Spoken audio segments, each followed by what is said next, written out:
नमस्कार, आप देख रहे हैं प्रतापगढ़ ब्लॉग्स। हम हैं रामकैलाश यादव। आज हम बात करने वाला हूं बारिश में लौकी की खेती कैसे किया जाता है। यहाँ पर देखिए चाचा जी हमारे साथ मौजूद हैं। देखिए कितनी बेहतरीन तरीके से जो है लौकी की बुआई किए हुए हैं। पूरे खेत में अभी लौकी ही लौकी दिखाई दे रही है।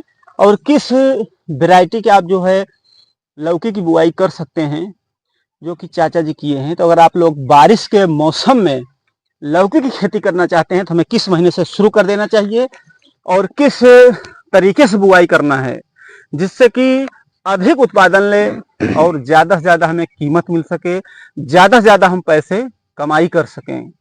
तो चाचा जी के पास हमारे मौजूद हैं, इनसे जानते हैं कि किस तरह से क्या कर रहे हैं।